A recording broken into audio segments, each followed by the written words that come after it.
Hello there, and welcome to what I believe is the first episode of Raptor News. There are a lot of opinion channels on YouTube, and I do watch a good array of them, and some of them resonate with me, but not all of them, and I'm realizing that there's nobody out there that quite has the stance I do on a lot of things. So I figured the best thing to do is just kind of create my own commentary. Commentary on nerd news and anything with the media is obviously very sensitive. I'm very well aware of that. But like I said, more importantly, I'm also well aware that my viewpoint, my stance is kind of underrepresented out there. So best thing to do is just go ahead and make it. So this is episode number 1, and it's about something that I feel has kind of got glossed over by all these channels. I'm surprised. Really, this is what got me to make this episode, is the fact that this news got completely just flown over, and it is the news that Supergirl in the DC universe has been cast with the actress Sasha Calle, which is important because Sasha Calle is, I believe, is it Colombian? Yeah, Colombian. She is a Boston, Massachusetts born, also known as American, Colombian actress. An American of Colombian descent, Sasha Calle has been cast as Supergirl. DC Universe's new Supergirl is Young and the Restless's actress Sasha Calle, and she will debut in the upcoming Flash film. Supergirl, for those who don't know, she exists mainly in media in the Supergirl, the CW show Supergirl, and she's been played by actress Melissa Benoist so far. That's how she's most known. So the fact that we're going from her, Sasha Benoist, to Sasha Calle is pretty interesting in my opinion. Wait, did I call her Sasha Benoist? Benoist. Melissa Benoist, forgive me, Melissa, to Sasha Calle is a pretty significant change. So let's take a look here at Sasha Calle, at her career so far. Born August 7th, 1995, Boston, Massachusetts. An American. And let's see to when she started her career. 2017 is her first short film on IMDb. She probably did some things before that, like most people do, but they just don't make it onto IMDb. She was a Colombian reporter, and she was a voice. From there, she went to a TV miniseries. One episode's called Hookup. Behind the scenes and bloopers, Push, Pizza, and Condoms. So you can kind of get the idea what this socially awkward TV miniseries is. Rogue Tiger short film, White Shoes short film, Final Stop short film. These are shorts up until 2019. 2018 to 2021, she made a break. The Young and the Restless, where a lot of rising talent makes their breaks, and then from there, the next credit is Supergirl. So yeah, so from short film to TV miniseries about sex and youth and all that, to more short films, to Young and the Restless, and then boom, Supergirl. As mentioned in this Deadline article, her casting is kind of being compared to Gal Gadot, when Gal Gadot was discovered for the Fast and the Furious 6. And then shortly after, she went on to play Wonder Woman. So this is a breakout role for her. This is a 1 in a million shot, and apparently her casting was 1 in 425. 425 actresses auditioned for this role, and she won it. She won it fair and square. Director Andy Muschietti, the Flash director Andy Muschietti, and the DC film boss Walter Hamada, as well as the other producers, they saw the audition and they said this is the one. Noting her toughness and vulnerability that she brought to the role. And let's see what else we see. Let's see what else we have here. Oh, so Muschietti was responsible for discovering the talent, in particular the young actors from the first It movie, which, anyone who's seen those movies is familiar with just how great those young actors really are. So looking down here, next notable thing would be Well, she's rep by the Stewart Talent, so that's a big win for them. And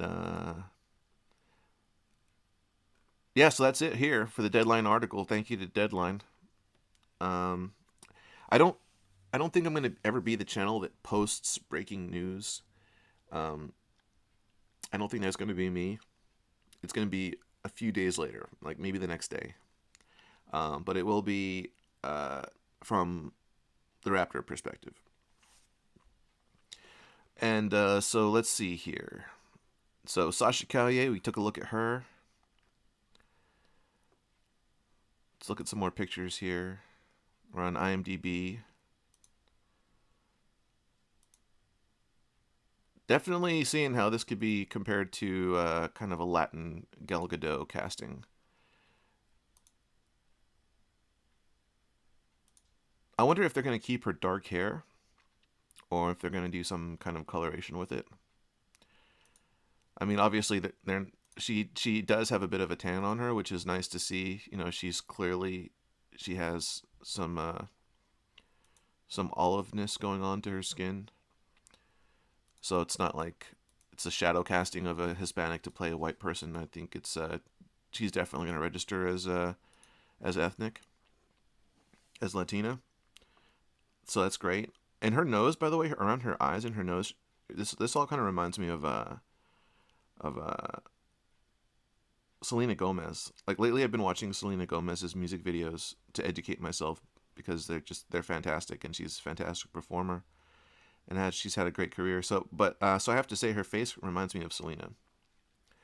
Um, so let's see here. So Supergirl we looked at the Supergirl actress, and now what's really interesting and like the way that this would have really hit me like a freight train. The fact that they cast a Latina to play Supergirl, who traditionally is very, very white and blonde. The reason it really hit me is because previous to that, there was all this talk about maybe Superman being black, maybe Michael B. Jordan playing Superman. So it was like, so I was looking one way, and then I just got smashed in the face by the other direction. And maybe that's why this didn't come out in the news so much, is because this was completely eclipsing the casting of Sasha Calle. And there's a lot of people who want Cavill to continue playing Superman. I'm sure Cavill himself has said that he wants to continue. He wants to carry the cape longer. I mean, look at that. It's such, that's Superman. But people want to change. Some people are saying we should change things up and make Superman black, which apparently there is precedence in the comic books. There have been other characters in the comic books who have been black who took up the S. So maybe a black actor will come in and not necessarily play Clark Kent, but they might play some of these other characters who have been established as being taking up the S. So it's possible in the future. But for now, there's a lot of people, like I said, who want Cavill to stick with it because they're trying to pull the Justice League franchise out of the rubble. So we'll see how it does on HBO Max. So Cavill probably wants a chance to keep going. But down the road, there's people saying, well, maybe let's consider some other options here. But this is really important because I'm Mexican American descent. Well, wait, I'm American of Mexican descent. Latino. Latinos, the Hispanic population, they make up the largest minority group in America. However, how often do you hear talk about Latino characters in film? Latino actors, where are they? Pedro Pascal as the Mandalorian has been fantastic for us. It's been great. But we need more. We need more. More. Number one minority group in America, most populous minority group, and we hardly get talked about, hardly represented. So we're going to have Supergirl. There's going to be a Blue Beetle movie coming out, and then there's going to be what's her name? Sorry, and then we're going to have Selma Hayek in the Eternals. Those are the ones that I know of right now.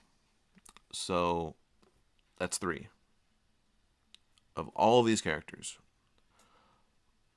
All of this talk over who's white, who's black, increasingly who's Asian, and hardly have I heard who's Latino.